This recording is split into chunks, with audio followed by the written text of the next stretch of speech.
Money in the Bank is this Saturday. I'm recording it on Sunday. I don't know the result of the two remaining qualifying matches, but we are still going to give you the best predictions in the industry. This is Triple Threat Wrestling.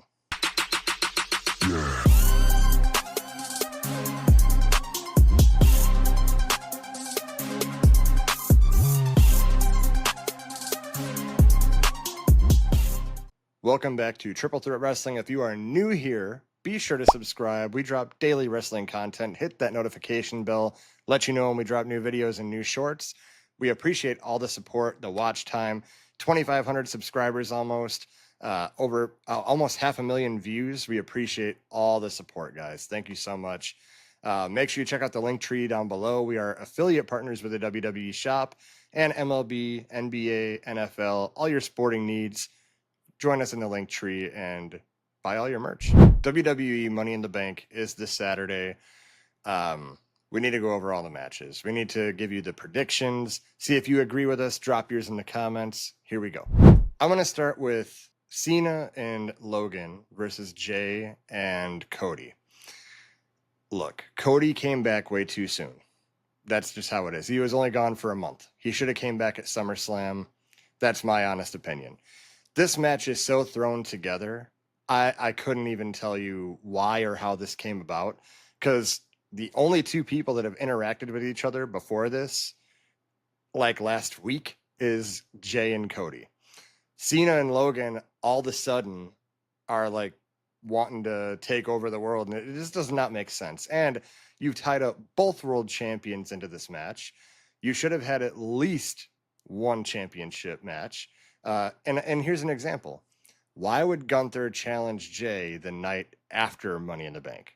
Why not have him face the winner of Logan and Jay at Money in the Bank? That seems like an easy win for me to have a championship match on the card. Like I said in my previous video, look, I'm not going to get into everything. Go watch that video. But basically, booking decisions don't make sense. And back in my day, we would have pay-per-views with 7, 8, 9 matches, all wrapping up feuds, championships on the line. Now we get like 4 or 5 matches at the max, and we don't get championships every PLE. That's unfortunate. These are championships. You want to see them defended and give some reason to believe that something could happen and someone else could win it. That being said, why didn't Jay and Gunther happen at this event? Cena, maybe not at this PLE. Save that appearance for the next one, because you have the Money in the Bank matches. His next PLE appearance could be SummerSlam. Either way, the match is happening. Cena is not going to get pinned. Jey Uso is not going to get pinned because he has a championship match the next night. Cody Rhodes just came back too soon, but he's back. He's not going to get pinned. Logan is the easy pick here. You pin Logan Paul, be done with the match. It is what it is. Logan isn't really doing much else anyway, so it's not like it hurts him. And his celebrity, character, whatever he's got going on, he doesn't get hurt by taking pins here and there. He's a heel. He'll just get the heat back on the mic. No big deal. So Cena and Logan are going to lose. And this probably opens the event, is what I think happens. It opens the event. The other match that's not a Money in the Bank match is Lyra Valkyria versus Becky Lynch. And the stipulation is if Becky wins, Lyra has to raise her hand in victory. If Lyra wins, Becky cannot challenge as long as she's champion. I think Bayley comes back here. That's what I think happens, and maybe costs Becky the match, so Lyra wins. And I think Becky and Bayley get into it. Somehow they're going to get into this 3-way dance, and it's going to end up being a triple threat at SummerSlam. Probably for night 1 would be a good match for night 1. But yeah, I think that Becky loses here, not because Lyra beats her outright. I think Bayley gets involved, makes her come back, and we go that route. I still think it's going to be a great match. They put on a very good match at Backlash. I don't see any reason why they wouldn't put on a banger here. So Lyra and Becky, I have Lyra winning. The women's Money in the Bank ladder match is going to be Julia versus Roxanne Perez versus Rhea Ripley versus Alexa Bliss versus Naomi versus either Stephanie Vakir, Ivy Nile, or Liv Morgan. Again, this is before Raw. I wanted Ivy Nile in the match, but at that time, I didn't know Stephanie was getting called up. So that changes things.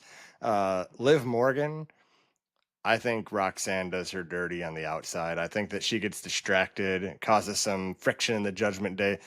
Liv Morgan doesn't win this match because of something getting on her nerves. Ivy Nile, they have not done anything with American Made since they formed. Don't get me started on the El Grande Americano thing, because that's just trash now. Like, this should have wrapped up months ago. At Mania, it should have wrapped up. But here we sit. Ivy Nile, I don't think, has to win here now because Stephanie's here. I think Stephanie Vakir wins, and I think she goes to Money in the Bank. Now, who wins? I like Stephanie. I think she's very talented in the ring. Her match with Io Sky was top notch. I would love to see her have a Money in the Bank, but she's still new. I think it's going to be fun to see her in the Money in the Bank. I know she has a tag team match earlier in the day, but it's not for a title. I think she's going to be rested enough to participate. I don't see any problem there. But she's not going to win. Bliss, I would like to see win, but I have this weird feeling that she's going to get involved with the Wyatt Six in the upcoming months, and I don't know how to feel about any of that, but she's not going to win. Rhea Ripley, she can do anything to get a title match. She can literally just say, I'm coming after you. Okay, yeah, you get the title match. She's not going to win. Although, actually, I saw another reactor mention this, and it made perfect sense. WWE loves their marketing. They love their merchandise sales. I really hope they don't give Rhea the win just to have Mommy in the Bank merch, because I can't. I just don't make it about merch. Make it about stories on TV. I know that you got to make money, all that, but that's my feeling on it. Julia and Roxanne are still new. I don't think that they have a chance. I think is going to be Naomi, and she's the best heel women's wrestler right now. She's got a lot of momentum coming out of the Jade Cargill thing, and I would love to see her hold it and be dangerous, her caution tape, and, be cautious. I got this briefcase. I'll cash it in whenever. And you can sell that merch too. Caution tape all around the Money in the Bank, whatever it is. But Naomi should win this. She's put in a lot of work since she's been back. This heel work has been some of the greatest heel work in WWE right now. It's been awesome. Have Naomi win it, and let's see what she can do with it. The men's Money in the Bank ladder match is Penta versus Andrade versus Solo Sikoa versus Seth Rollins versus LA Knight, yeah, versus CM Punk, AJ Styles, or El Grande Americano. Why did Chad Gable and Grande Americano get qualifying matches? Like I said, this is a gimmick that's run its course. And not to mention, Chad Gable also has a match earlier in the night at Worlds Collide. So whatever. CM Punk is the obvious here going to win because he's got beef with Seth Rollins. That story writes itself into the ladder match. I think CM Punk goes into it. I don't think AJ Styles, as much as I would love AJ Styles to do something main event worthy before he eventually retires here, maybe someone like Karrion Kross comes in and costs him, because they've already been teasing him with AJ stuff, for a couple months. Maybe that's what's going to happen. Maybe he costs him that opportunity. And Karrion Kross has been doing great work about his character on podcasts and going off, some pipe bombs of his own. Maybe he comes out serious and takes AJ out, and it sets up a match between them. Either way, CM Punk wins and goes to the Money in the Bank ladder match. Now, who wins that Money in the Bank ladder match? Penta probably won't. CM Punk and Seth Rollins, their hatred for each other is not going to allow one or the other to get that briefcase. I see them fighting at the top toward the end, and they get taken out by the winner, and then the winner ends up getting the briefcase. It's not going to be El Grande Americano coming.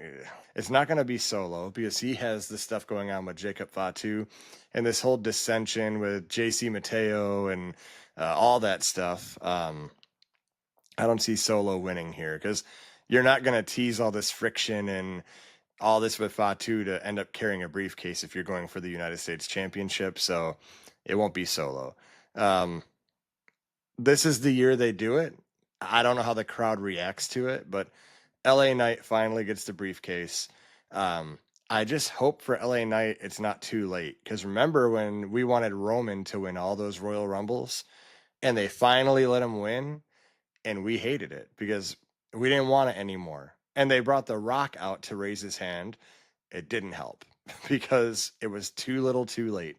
I'm hoping that's not the case for LA Knight. He'd be a great main event talent going in there and winning that briefcase. And I hope that we see that happen. And I hope the crowd gives him the flowers that he deserves to move to that next step in the company and go for a world championship. So LA Knight wins. That is all the predictions for Money in the Bank. Everything that's going to happen. Make sure, again, you subscribe. Make sure you hit that notification bell. We drop videos every day, shorts, news, and you're always going to get the realest reactions from Triple Threat Wrestling. We don't sugarcoat it. See you on the next one. Thanks for the support. Peace out.